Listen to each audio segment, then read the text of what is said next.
Hello everyone, कैसे हैं बेटा आप सब। I hope you are all is well. तो आपकी वर्कशीट आ गई है शिक्षा निदेशालय राष्ट्रीय राजधानी क्षेत्र दिल्ली की। ये बेटा आपकी 7th क्लास की हिंदी की वर्कशीट है। वर्कशीट नंबर है 4।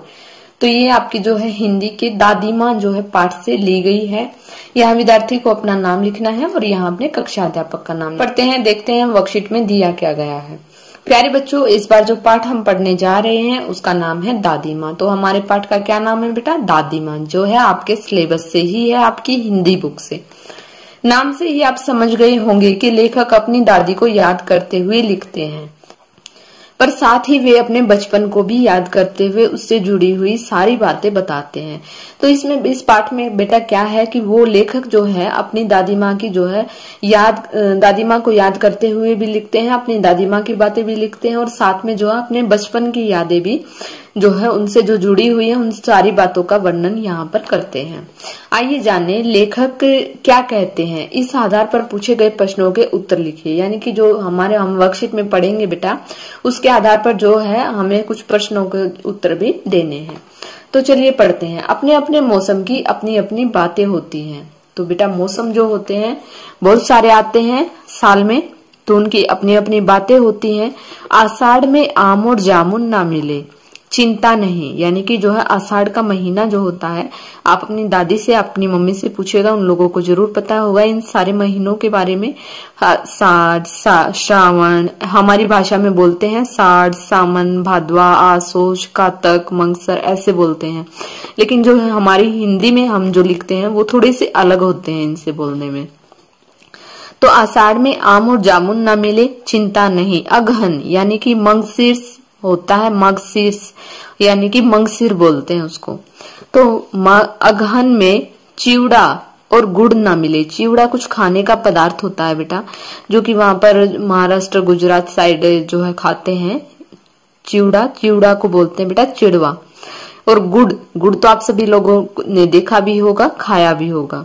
ना मिले दुख नहीं। चैत के दिनों में लाई के साथ गुड़ की पट्टी ना मिले तो अफसोस नहीं। चैत का महीना होता है बेटा, तो उसमें जो है लाई के साथ गुड़ की पट्टी ना मिले तो अफसोस नहीं। पर कवार के दिनों में, कवार होता है बेटा अश्विन का महीना होता है। कवार किसका महीना होता है? अश्विन का।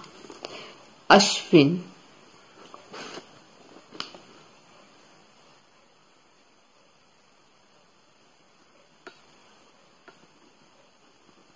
आश्विन का महीना होता है बेटा। आश्विन यानी कि कवार के दिनों में इस गंधपूर्ण झाग भरे जल में कूदना ना हो तो बड़ा बुरा मालूम होता है। मैं भीतर हुड़क रहा, हुड़क मतलब बेटा तड़प रहा था। 2-1 दिन ही तो कूद सका, नहा धोकर बीमार हो गया। यानी कि जो है वो कवार के दिनों में गंधपूर्ण झाग भरे जल में जो है कूदते थे, खेलते थे और जो है वो उसके भीतर जो है तड़प हो रही थी। 2-1 दिन ही वो कूदा था कि क्या हो गया? बीमार हो गया। हल्की बीमारी न जाने क्यों मुझे अच्छी लगती है।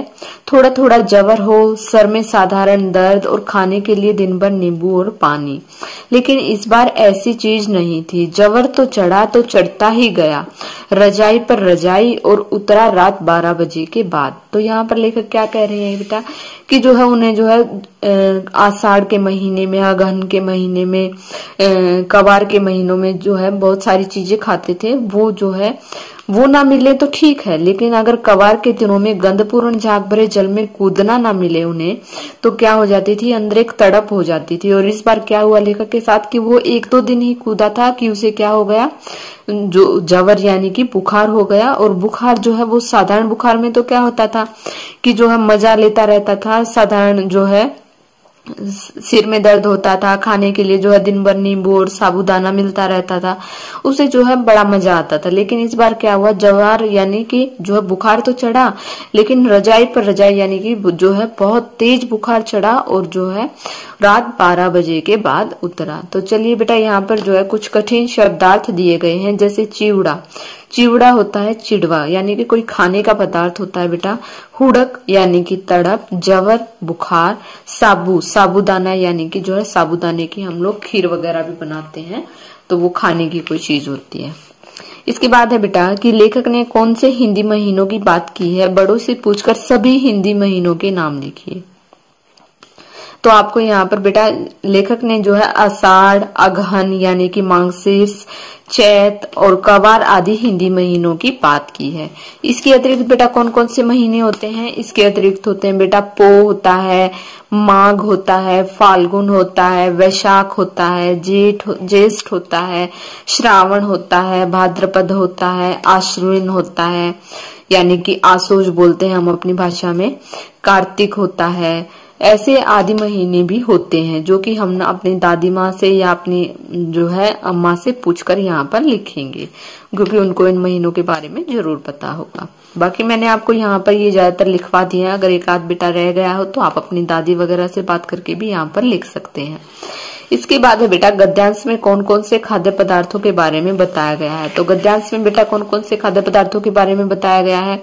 आम, जामुन, और इसके बाद क्या है बेटा चिवड़ा यानी कि चिड़वा, गुड़, लाई, इसके बाद है बेटा कि नींबू, साबूदाना आदि ऐसे बहुत से जो है खाद्य पदार्थों को यहाँ पर लिखा है। तो हम यहाँ पर लिखेंगे बेटा कि गद्यांश में लेखक ने आम, जामुन, चिड़वा, गुड़, लाई, गुड़ की पट्टी, नींबू व साबूदाना आदि खाद्य पदार्थों के बारे में बताया है। आगे बेटा हमारा प्रश्न नंबर 3 है कि लेखक बीमार कैसे हुआ, उसे कैसी बीमारी अच्छी लगती है। तो लेखक कवार के दिनों में यानी कि कवार के महीने में झाग भरे गंधपूर्ण पानी में नहाए थे, इसीलिए वह बीमार हो गए। हल्की बीमारी लेखक को अच्छी लगती थी, जिसमें थोड़ा सा जवर हो, साधारण जो है दर्द हो, सिर दर्द हो, और जो है खाने के लिए नींबू और साबूदाना मिलता रहे। अगला प्रश्न बेटा हमारा कि इस बार लेखक का जवार कब उतरा था। तो आपने पढ़ा था कि लेखक का जवार जो है रजाई पे रजाई और उतरा 12 बजे के बाद। तो इस बार इसमें हम लिखेंगे कि इस बार लेखक का जवार रात 12 बजे के बाद उतरा। आगे है बेटा कि आपको यदि जवार हो जाए तो कैसा लगता है, आप जवार में क्या क्या खाते हैं लिखिए। तो यहाँ पर हम लिखेंगे यदि जवार हो भी जाए तो बेटा आप लोगों को अगर जवार हो जाता है, फीवर हो जाता है, बुखार हो जाता है तो कैसा लगता है, शरीर में कमजोरी आ जाती है, जो है मन जो है चिड़चिड़ा हो जाता है, कुछ भी खाने का मन नहीं करता है। इसके अलावा मुंह थोड़ा सा कड़वा हो जाता है। जो सभी के साथ जो है अलग अलग सिचुएशन होती है, किसी को भूख ज्यादा लगती है, किसी को बिल्कुल नहीं लगती है। तो इसमें हम लिखेंगे, मैंने यहाँ पर लिखा है कि यदि जवार हो तो शरीर कमजोर पड़ जाता है, मुंह कड़वा हो जाता है, मन चिड़चिड़ा हो जाता है। इसके अतिरिक्त जवार में हल्का खाना, जैसे हमें क्या खाना चाहिए, खिचड़ी, दलिया और फल खाने चाहिए, जो भी हमें अच्छे लगे या जो भी आपको अच्छे लगे। तो आई होप बेटा आपको वर्कशीट जो है समझ में आ गई होगी। अगर आपको वीडियो अच्छी लगी तो प्लीज लाइक कीजिए, शेयर कीजिए एंड सब्सक्राइब कीजिए, और वर्कशीट को जो है बेटा ध्यान से पढ़िए क्योंकि आपकी सिलेबस से आती है।